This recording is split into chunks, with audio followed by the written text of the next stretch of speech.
déconne.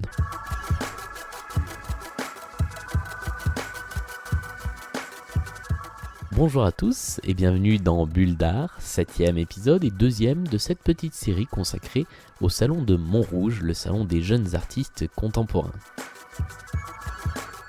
Comme toujours, je vais donc vous présenter le travail d'un artiste avec des mots simples pour approcher le travail de cet artiste, essayer de vous donner envie de vous y intéresser, d'aller le voir, éventuellement d'en savoir plus sur son travail. Et aujourd'hui, l'artiste dont j'ai choisi de parler, donc qui est un des artistes exposés au Salon de Montrouge jusqu'à la fin du mois, il s'appelle Roland Burkhardt. C'est un jeune artiste qui est né à Montpellier en 1990, ça a peu d'intérêt de le dire comme ça, mais je suis également né à Montpellier en 1990, donc Cocorico, et qui présente au Salon de Montrouge une œuvre assez troublante. C'est une grande sculpture en forme de cube, qui doit être l'une des œuvres les plus imposantes que l'on peut trouver dans le Salon de Montrouge, puisque elle nous surprend au détour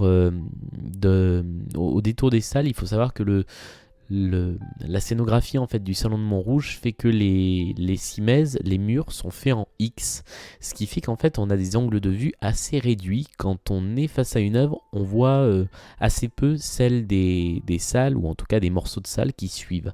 Et donc on tombe sur cet immense cube en étant déjà très proche de lui. On ne le voit pas arriver de très loin. Et c'est plutôt malin puisque ce cube est en fait fait de miroirs. Quel que soit le côté duquel on se positionne, on voit son reflet en intégralité, en pied. Mais quand on fait un petit peu attention, et c'est là que ça devient évidemment très intéressant, on remarque qu'il y a quelque chose qui ne va pas, qu'il y a quelque chose qui ne correspond pas au reflet de la réalité. Et effectivement, si on regarde bien ce cube, on voit effectivement son propre reflet, mais on ne voit jamais le reflet du sol, car le sol dans le cube n'est pas le même que le sol sur lequel vous êtes. Et c'est ça en fait tout l'effet troublant de cette œuvre d'art qui joue donc avec les codes de la réalité, c'est que vous avez l'impression d'être face à votre reflet, et c'est pas vraiment votre reflet, puisque en fait il y a une technique avec ces miroirs qui fait que vous voyez une partie du reflet et l'autre partie de ce qui est dans le cube, et qui est donc ce parquet quadrillé et illuminé qui vient se mélanger avec la réalité. C'est très intéressant. Moi j'aime beaucoup les œuvres d'art qui jouent sur l'optique, qui jouent sur la perception.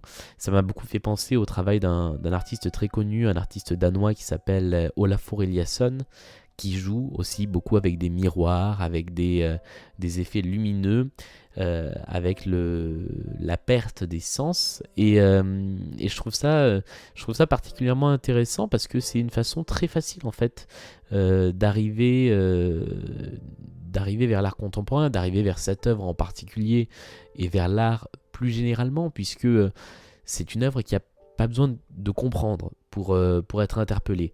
Il n'y a pas besoin de partir sur une réflexion conceptuelle. On est interpellé dès qu'on la voit, puisqu'on est face à quelque chose qui nous trompe, qui est censé nous montrer la réalité, dont on croit qu'il va nous montrer le reflet de la réalité, et qui en fait nous montre autre chose. Et c'est ça qui, à mon sens, dans cette œuvre d'art qui est présentée au Salon de Montrouge et qui a obtenu un des prix décernés au Salon de Montrouge, un prix qui a la particularité en plus d'être décerné par des enfants. C'est vraiment ça que je trouve intéressant avec cette œuvre d'art. Comme hier, je vous propose également un petit bout d'interview. J'ai eu l'occasion de discuter au téléphone avec Roland Burkhardt il y a quelques jours de ça. Je vous propose donc de retrouver une partie de cet échange que nous avons eu et qui m'a permis notamment de mieux comprendre cette œuvre et toute une partie de son travail d'artiste. Alors d'abord, merci Roland Burkhardt d'avoir accepté cette petite interview.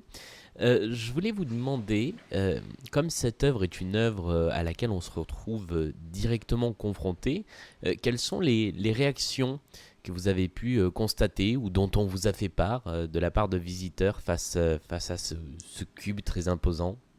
Je pense que ce qui revient toujours, c'est vraiment cette fascination pour l'infini qui est créée par la réflexion du quadrillage. Cette confusion des espaces qui sont reflétés et il y a vraiment cette interrogation, comment est-ce qu'on est situé dans l'espace, qui revient toujours.